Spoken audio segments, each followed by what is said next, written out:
Hey, welcome back.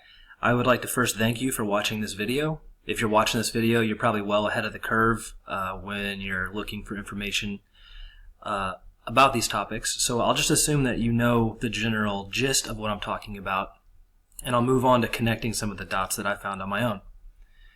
So this is the first thing I want to start with.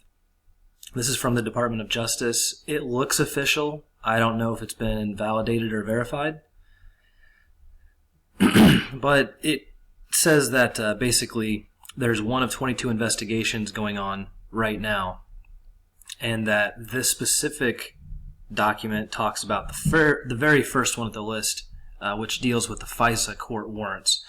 And I think this is going to be really big. And this basically talks about how Trump was spied on during the election. Now, I'm not going to cover everything here, but the key pieces in this document are all laid out on the first page.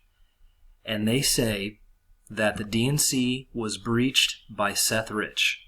So they're confirming that Seth Rich was the leaker. They go on to say that he then leaked this to WikiLeaks, and that WikiLeaks had been under surveillance by the CIA, and that they were able to use their surveillance on WikiLeaks' anonymous file drop to track back and identify Seth Rich. The people that knew about this was James Clapper, CIA Director John Brennan, as well as 12 other individuals. And those individuals now are being monitored and are the subjects of later investigations. So this first page of this document says the CIA Director, John Brennan, is being investigated and monitored, along with James Clapper and 10 other people. It goes on to say that once they found this out, that Seth Rich was the leaker, they requested that Google fund a company called CrowdStrike, give them $100 million to get started.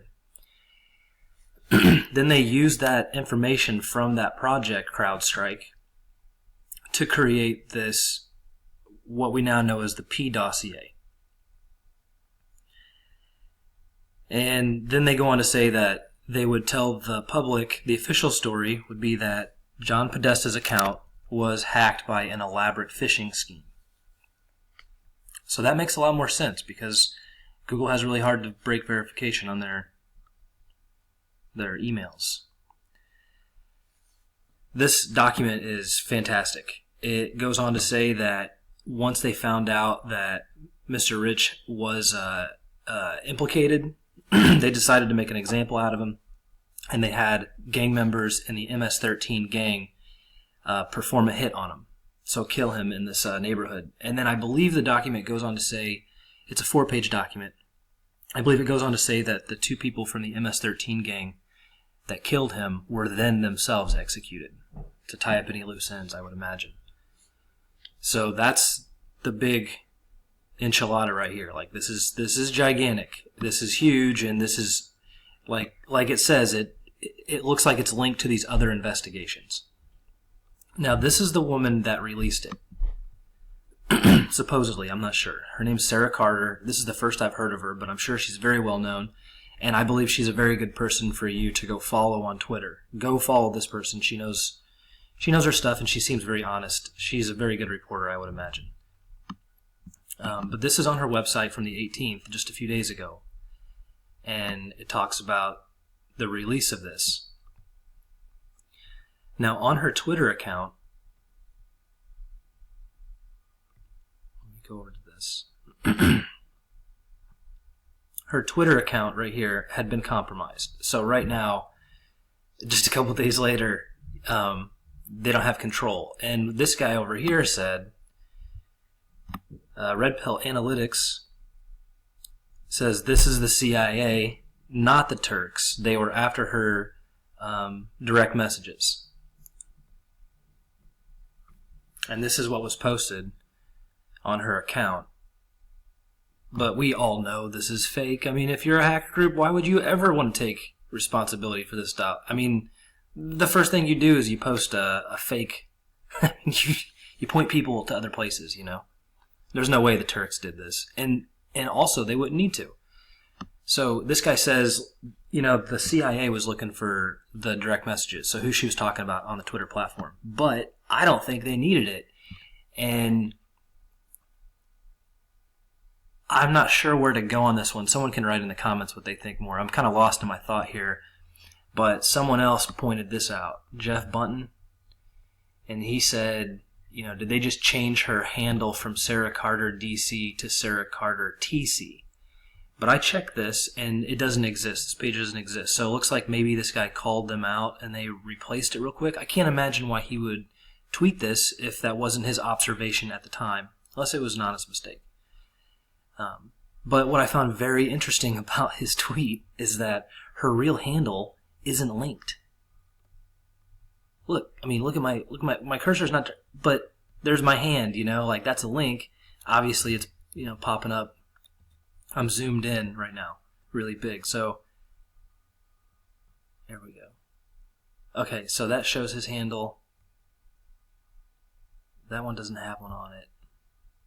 That one has one on it. So it's weird that this doesn't have a link to her page now. But, maybe they were saying, hey, we can't allow a hacked account to, get traffic. Maybe there was bad, posts or malicious software in there, but I would think Twitter would clean that up anyway. There probably isn't a big risk of using Twitter, otherwise people wouldn't use it. There'd be viruses on it. So I think that's kind of a dead end here. But I found this very interesting and weird and odd. So what else was interesting was that I found this, and it's a Senate government testimony page. And we'll go down here to the Podesta part.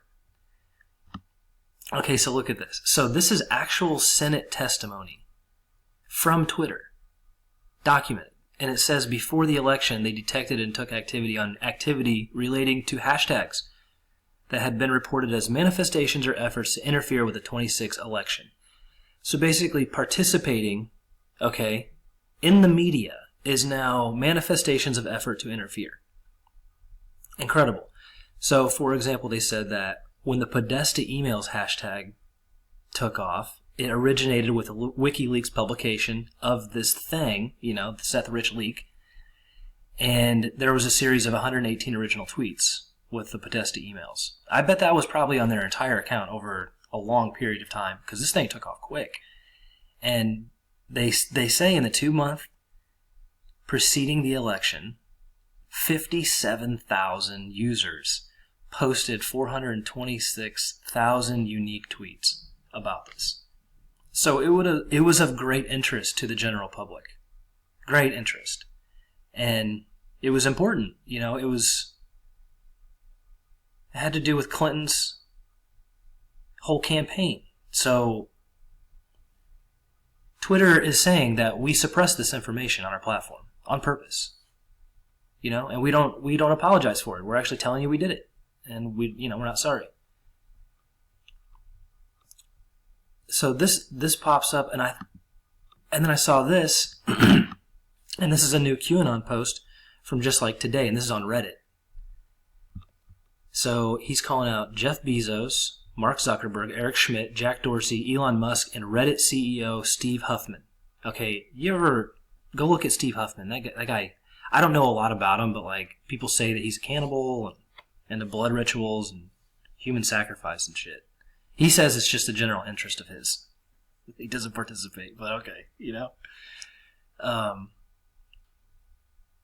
So look at the post, and he's basically calling him out. And he's like, no one playing the game gets a free pass. Nobody.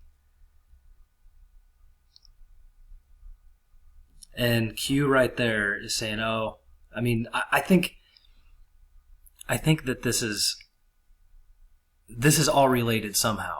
And the fact that now they're suppressing this information on Twitter, and they said that they did it with the election already. I'm going to end the video by just talking about this post real quick. This is the big map, and it talks about all kinds of stuff. I mean, this is so big. There's so much information here. It would take a long time to get through it all. But the number one line here is, will Sessions drop the hammer? And I don't know if they're saying, we're worried he doesn't have the balls to actually follow through with the evidence here and implicate people, arrest them, try them. If he doesn't, I keep seeing a lot of mention about Trey Gowdy pop up. And if Sessions isn't going to go through with this, if it is true that Sessions and Trump are not really getting along, then they're going to replace him. They're not going to stop now. Sessions will be gone. But it says that the memo reinstates Sessions' authority to the Russia stuff and everything. Okay, so I think what could possibly happen here is Sessions de-recuses himself somehow and gets authority over everything, and then they just drop the hammer. It just all happens.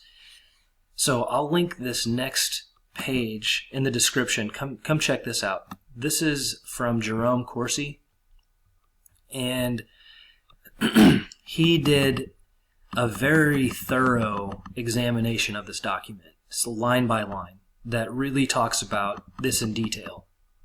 So if you're interested and you want to learn more about this, if you want to get into detail about what's actually happening, I mean, it looks like the country's about to be liberated. And it's a very exciting time to be a part of this. So thank you for watching. And also, if you're sharing these videos or if you're sharing other people's content that's related to these topics anywhere on social media, thank you very much for that. It goes so far. You don't understand how far it goes. It just travels so quickly. And it's really, it's a fantastic feeling to make a video and then go look at a hashtag or something on Twitter and see your content there that someone else has decided to share and help spread. So if you are doing that, thank you very much, and I appreciate it. And till next time, be safe and have fun.